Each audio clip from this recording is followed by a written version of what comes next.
کہ یہ آسمان پہ جاتے ہیں ہر روز، اللہ تبارک و تعالیٰ کی کچھ ڈیسیجن، کچھ کیسز ہر روز ڈیل ہو رہے ہوتے ہیں، کچھ شیطان یا فرشتے اوپر جا رہے ہوتے ہیں اور کچھ فرشتے آسمان سے کچھ کمانڈمنٹس لے کر واپس آتے ہیں۔ تو اس کے بارے میں رسول کریم صلی اللہ علیہ وسلم کی ایک حدیث بھی ہے کہ فرمایا تھا کہ سوار والے دن ہمارے اعمال اللہ تعالیٰ کے سامنے پیش کیے جاتے ہیں، اور حضور صلی اللہ علیہ وسلم روزہ رکھتے تھے کہ جب میرے اعمال میرے اللہ تعالیٰ کے پاس پیش کیے جائیں تو میں روزے سے ہوں۔ اسی طرح یہ جو شیطان ہوتے ہیں، یہ سرکش شیطان کو ہم کہتے ہیں ریبیلیس ٹریولر، یہ رپورٹ دیتے ہیں ابلیس کو اوپر کے بارے میں، اور جو کالا جادو کے کیا جاتا ہے وہ انہی شیطانوں کو استعمال کرتے ہوئے ہم تک میسیج پہنچاتے ہیں۔ اور رسول کریم صلی اللہ علیہ وسلم کی حدیث میں ہے کہ اگر وہ 100 میسیج آپ کو دیں تو ان میں 99 غلط ہوتے ہیں اور ایک ٹھیک ہوتا ہے۔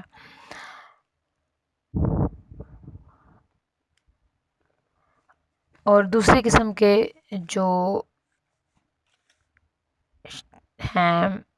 جنات، وہ سانپ اور کتے کی شکل میں ہوتے ہیں، ان کو ہم شیپ شفٹر بھی کہتے ہیں، جن کو چھلاوا، چڑیل، پری، پچھل پیری اور ہماری شکل بھی اختیار کر سکتے ہیں، اور مختلف شکلوں میں جلی ہوئی شکل میں ہمارے سامنے آتے ہیں۔ تو یہ وہ جن ہیں جن کو اکثر جلی ہوئی شکلوں میں یا بد شکلی کی شکل میں دیکھتے ہیں لوگ۔ اور سانپ کی صورت میں جو آتے ہیں وہ ان کے بارے میں رسول صلی اللہ علیہ وسلم نے فرمایا تھا کہ ان کو مار دیا کریں۔ اور کتے کی شکل میں ان کی شکل کیا ہوتی ہے کہ کالے رنگ کے ہوتے ہیں اور وائٹ کلر کا ہلکے ہوتے ہیں ان کے، اگر وہ ہو بھی سکتا ہے، لیکن ہر سانپ اور ہر کتا تو جن نہیں ہوتا، لیکن یہ اس شکل میں آتے ہیں۔ اور تیسری قسم کے جن کے ذکر حدیث میں ہے کہ وہ آباد ہونے والے اور کوچ کرنے والے ہوتے ہیں، یہ ایسے شیطان ہیں، ایسے جن ہیں جو نقصان نہیں پہنچا سکتے جب تک آپ ان کو نقصان نہ پہنچائیں،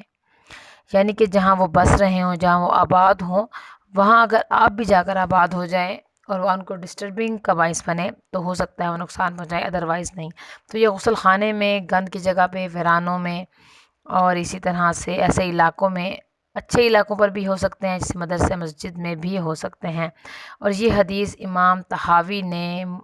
مشکل الآثار میں 495 نمبر کی حدیث میں ملتی ہے ہمیں۔ جو تیسری قسم کے شیطان جن ہیں وہ اچھے اور برے شیطان، یعنی کہ اس میں اچھے بھی ہوتے ہیں اور برے بھی ہوتے ہیں، اور رسول کریم اور ان کی خوراک کے بارے میں حدیث میں آیا ہے کہ ان کی خوراک ہڈیاں اور گوبر ہوتے ہیں۔ رسول کریم صلی اللہ علیہ وسلم نے فرمایا ہڈیاں چھوڑ دیا کرو، یہ جنوں کی خوراک ہے، اور گوبر بھی۔ اچھا، یہ ہو گئی مین کائنڈس آف جنوں کی مین 3 کائنڈس جو ہمیں حدیث میں ملتی ہیں۔ اس کے علاوہ اس کے سب ٹائپس ہیں، ان کے بارے میں صحیح حدیث میں آتا ہے۔ رسول کریم صلی اللہ علیہ وسلم نے فرمایا کہ وہ جو ایسے جنات کا ذکر کیا جو حمل گرا دیتے ہیں اور آنکھوں کی بینائی ختم کر دیتے ہیں، تو یہ اتنے خطرناک ہیں کہ وہ عورت کا مسکیریج کر دیتے ہیں۔ اسی طرح کے جنوں کا استعمال کالے جادو والے اپنے عمل کے دوران کرتے ہیں، اور کالے جادو کا اتنا اثر ہو سکتا ہے کہ وہ مسکیریج کر دیں اور وہ آنکھوں کو اندھا کر دیں، اور ایون کہ وہ گھرتے بھی فیل کر دیتے ہیں۔ رسول کریم صلی اللہ علیہ وسلم نے فرمایا جن وہ اور شیطان وہ ہیں کہ جو انسان کے رگوں کی طرح خون میں دوڑتا ہے، جب یہ رگوں میں اور خون میں دوڑیں گے تو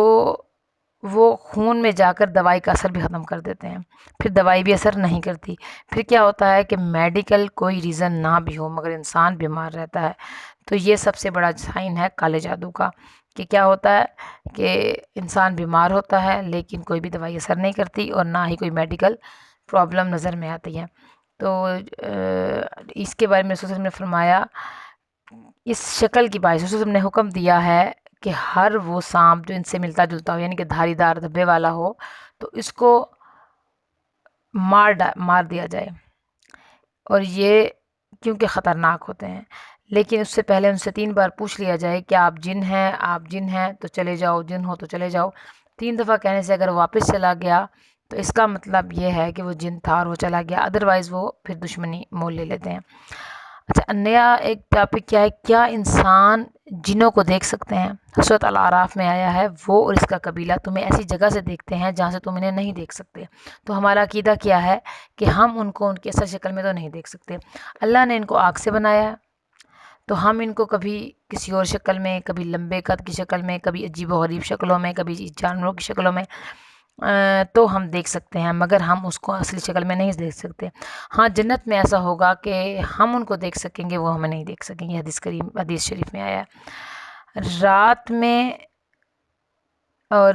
دن میں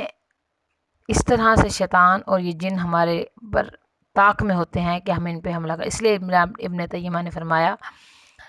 کہ اگر ان کی زندگی، یعنی کہ جنوں کی زندگی کھل کر آپ کے سامنے آ جائے تو آپ کی زندگی بہت مشکل ہو جائے۔ اس میں اللہ تعالیٰ کی حکمت ہے کہ وہ نظروں سے اوجھل ہیں،